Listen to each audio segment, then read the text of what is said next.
हम पाकिस्तान की शिकस्त की बात कर रहे हैं जो इंडिया से आज हुई है पाकिस्तान को, और 15 फरवरी जिसका बहुत इंतज़ार था कि ये मैच हो और एक बड़ा टाकरा होगा। लेकिन अब हमें एक्सेप्ट करना होगा कि जिस तरह का रिकॉर्ड हमारा आईसीसी टूर्नामेंट्स में हो चुका है, ऑल्दो इससे पहले ही इतना बुरा रिकॉर्ड था हमारा। 16 में से 3 मैचेस हम हारे हुए थे, आज हम 17 में से 3 मैचेस हारे हुए हैं। 14 मैचेस या 13 मैचेस इंडिया जीता है, एक टाई हुआ है। So very bad position Pakistan is in.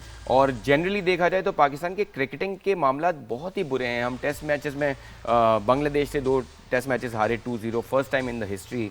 और T20 और ODIs में अगर हम 2022 से ऑनवर्ड्स देखें तो हमारा ग्राफ नीचे जाया जा रहा है।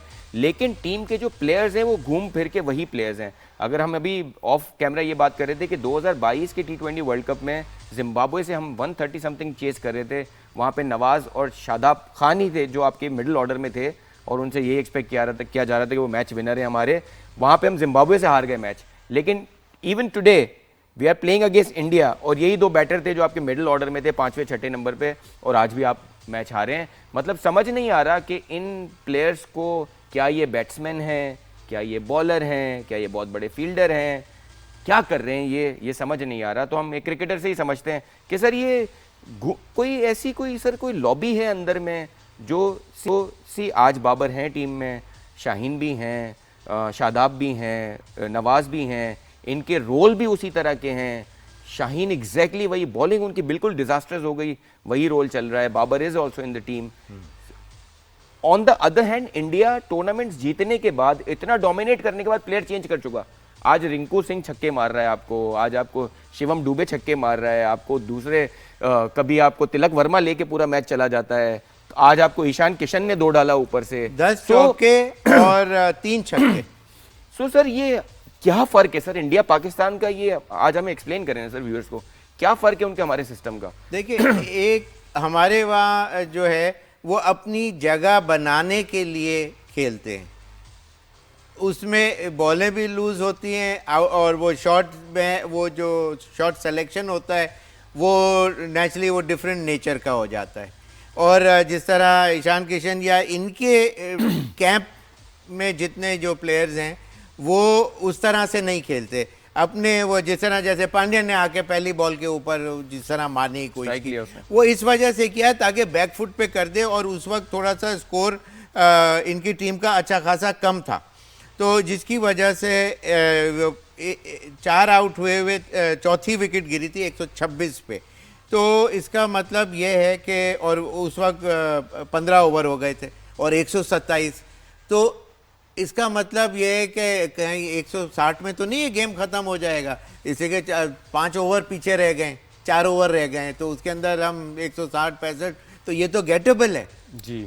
तो इसलिए उसने पुश करने की कोशिश की कि अबव 180 हमारा टोटल हो, 190 के करीब टचिंग हो, इसलिए कि शुरू में एक्सपेक्टेशन 190 प्लस रन की बन रही थी। सॉरी, ईशान किशन जिस तरह खेल रहे थे, उन्होंने छक्का मार के उन्होंने बेसिकली उनकी वजह से ये 175 आखिर में वो कर सके, इसलिए कि डुबे और रिंकू सिंह ने भी बहुत अच्छा खेले। और लेकिन ईशान किशन ने जो फॉल स्ट्रोक पे आउट हुए, उस वक्त नीड ऑफ द आवर नहीं थी, छक्का भी लग गया था। जैसे ही वो आउट हुए तो उसके बाद हमारे बॉलर्स गेंद अच्छा कर रहे थे और उसमें सिंगल डबल्स पे आ गए। लेकिन मैं ईशान किशन को देख रहा था, सूर्या उन्होंने कुमार और पूरी इनिंग में आपकी फील्ड के साथ खेला है, वो हर शॉट इंप्रोवाइज कर रहा था। वो तो उससे एक बॉल मिस हो गई, उसने उस बॉल मिस होने से पहले उसने जो रिवर्स स्वीप मारा था, आपने सारी फील्ड यहाँ डाली हुई थी, उसने वहां रिवर्स स्वीप मारा। इस शॉट पे भी वो अंदर आती हुई गेंद को उधर उठाना चाह रहा था, क्योंकि एक शॉट उसने उधर मार दिया था। The way he pierced the field, the way he played with the field was outstanding to see। लेकिन सर मैं I'll come back to Pakistan team.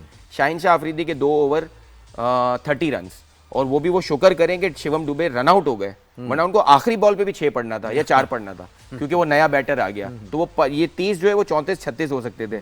आपके शादाब के 17 रन 1 ओवर में, उसको फिर कप्तान ने छुपा दिया। सही है। अगर आपके साइम अयूब जो एक ऑलराउंडर है, वो आपके टॉप के स्पिनर से बेहतर परफॉर्म कर रहे हैं, वो बेसिकली आपके बहुत सारे प्लेयर्स को, आपकी टीम को एक्सपोज होने से बचा रहे हैं हर मैच में बॉलिंग में। अगर वो नहीं होते, आपको शादाब से 3 ओवर कराने पड़ते, आपका क्या हाल होता sir? So why is he in the team?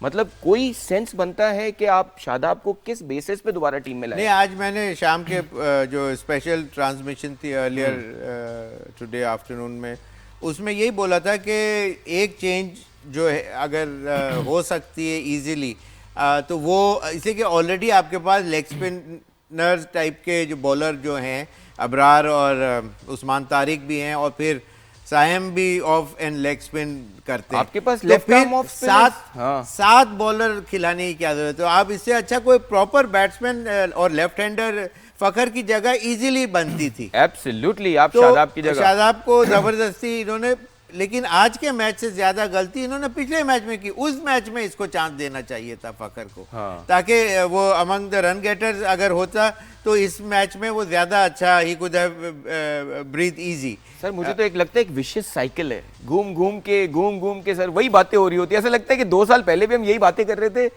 Today again with the same characters we have the same story. I mean the movie is not changing, the people who debate on the movie are changing. मतलब देखिए, हम sports का show करते हैं, आप यकीन करें sir, हम तो क्या ही खेलते हैं, हम पैडल खेलते हैं, हम क्रिकेट खेलते हैं, एक मैच हार जाए तो हमें रात भर नींद नहीं आती कि यार कौन सा गलत शॉट। सो सर ये स्पोर्ट्स, मुझे लगता है कि उसमें पैसा तो बाई प्रोडक्ट होता है, उसमें मेन प्रोडक्ट तो गेम इटसेल्फ होता है। ये कैसे, मतलब कल को जब हिस्ट्री लिखी जाएगी, कितनी बार बाबर का आएगा, कितने मैच इंडिया से हारा है और उसने इंडिया के अगेंस्ट क्या किया है। So how is it going to look at his own face कि क्या हुआ है मेरे साथ। सो सर ये भी तो एक बात है ना कि you have to prepare yourself for these situations.